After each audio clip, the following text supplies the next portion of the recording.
Hello everyone, welcome back for the Ancients Part 3. With the death of the king in the Northern Empire, the remaining leaders organize a new defense. Though time was bought for the people of Mars and Earth, planet debris from the destroyed planet is flung towards them. And falling behind is a horde of more Dark Ones. The tension is high as we see the people of the city begin to evacuate under the orders of Hastor. His brother is healing in one of the centers among several Ultramen and a giant hospice. Hastor makes an announcement over the city, ordering the evacuation of the survivors, and that the other empires are going to welcome refugees. Hastor's plan is to lure the Dark Ones into the city of the north and prepare a main defense left behind by his forebears. Orion is called to outside the orbit of Earth with his fleet. The people on Mars begin to burrow into their underground sanctuaries.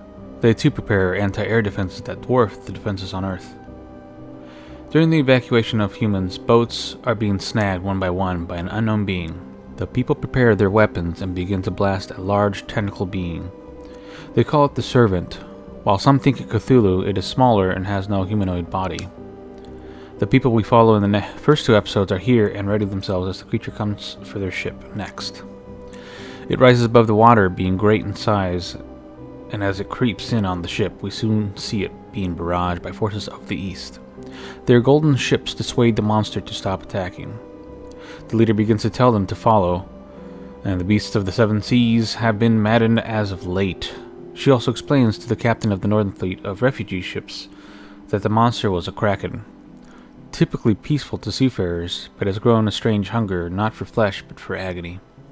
We enter the lands of the east, great cities, and they are filled with kaiju and eastern Ultramen.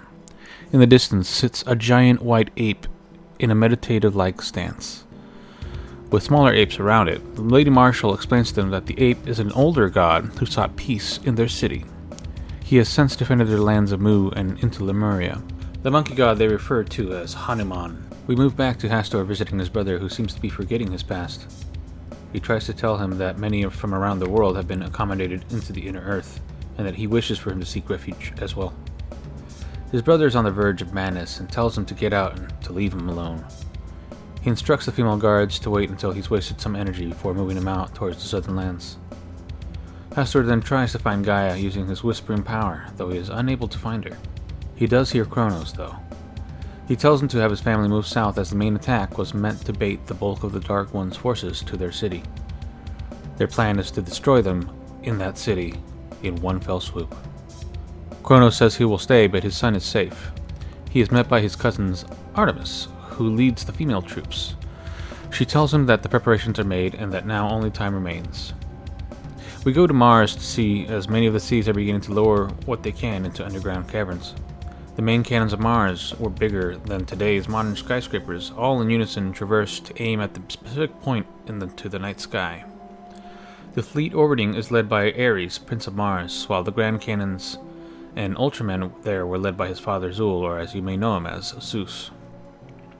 The debris of the destroyed planet rumbles towards them, and as the pieces move in range, their main cannons are firing on them. The dust turns the sky red, and the ash falls to the ground as the planet reddens even more.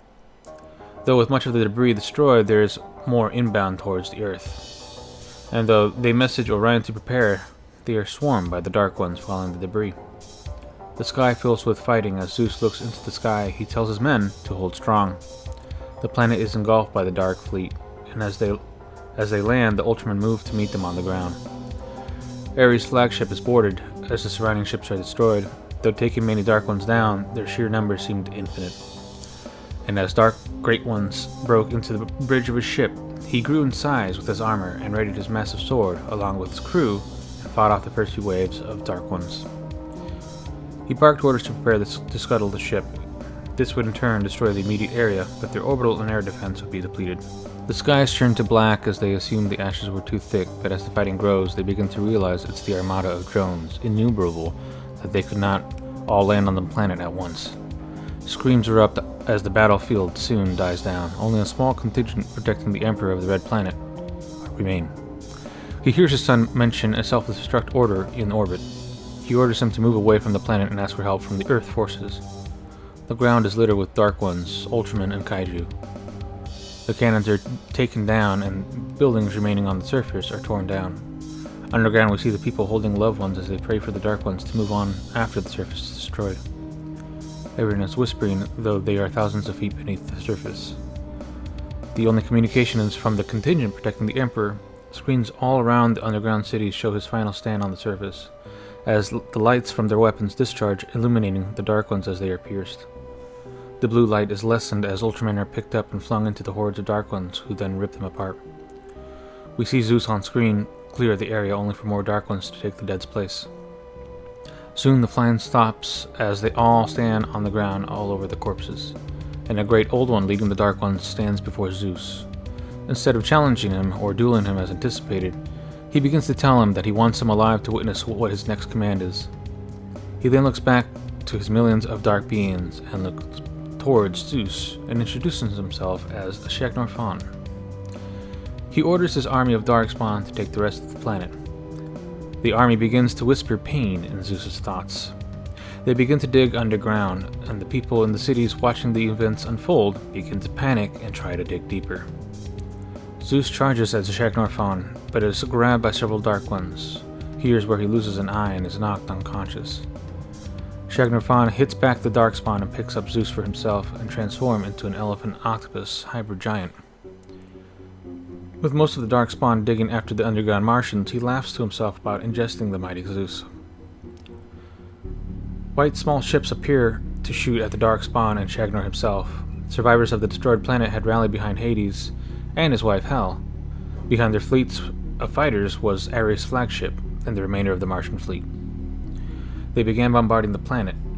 Zeus, using the distraction, was able to gather his strength and wound Shagnar Fawn. Here the Dark Ones retreat into the tunnels. Zeus begins to hear screams in his thoughts as the Dark Ones break through into the underground cities. He witnesses the men being slaughtered as the women are taken. The Dark Ones charging and chasing all in their reach. The underground cities burn, and Zeus begins to enact an emergency protocol which activates an energy field around the planet's core. The planet's core is then put into a stasis as the people underground are moved into a separate reality along with their attackers, hopefully ending the attack on Mars. He's met by Poseidon and Hades as they said more of the fleet is coming, but the rest of the Dark Fleet are on their way to Earth. He orders the Golden Fleet to look for any survivors and orders Ares, the remaining of the Martian fleet, to lead the attack towards Earth. With the planet dead and what few survivors there were, they were abandoning the planet. Poseidon, in his search with his men, finds a little girl hiding and sees the body of her father torn and ripped open. He pulls her onto his ship and tells her he will find her a new home. We pan back to Gaia, who is being cared for. We see her flying the woman's family to the Far East lands. As she lands, she begins to struggle and lays a black egg. She then lays another blue egg. The people see the black egg and recognize the tainted corruption of the Dark Ones. Her family and locals soon help Gaia bury the egg into a chamber, where they place Batra's egg near a known wild zone of the mindless kaiju. We end the episode with Orion observing the oncoming debris, and as they begin to fire, the Dark Ones swarm in front and charge head-on into the Earth fleet, ripping through the fleet, giving the debris a chance to hit the planet. The debris hits in the ocean, which shakes the Earth and seals the inner Earth from the surface. Around the planet, we see the shock of the separation being caught off guard. The surface dwellers begin their defenses before worrying about those trapped underground. We then pan to the Kingdom of the North as it is left empty with the exception of Kronos, Hastur, and the loyal kaiju and Ultraman left. They see the shockwave of the debris, the sky erupts into fire, and they ready themselves as bodies and ships fall from the sky. Now this is just the tip of the iceberg. I would like more emphasis on the underground Martians to be more explored, as the Dark Ones who come in after him and ultimately massacre them. I want to also introduce other gods as cameos. That'd be pretty fun, I think. But the ones listed in this are part of the main cast, so if they're not aimed, that's because they're not focused on. Would be nice to have them in there. Also, would be nice to extend the episode length from the, 50-minute mark to maybe an hour and a half. Part 4 will be the finale of this miniseries of the Ancients and will be where we see Kronos shine. Though he does kill quite a few in episode 2, I want Kronos to truly become the monster legends have made him become. What are your thoughts thus far of the prequel outlines? Do you still like the direction? Any changes? Any cameos you're hoping for? Anyhow, stay tuned next week for the final Ancients outline. Lord Commander Guts, aka Mike G, signing off.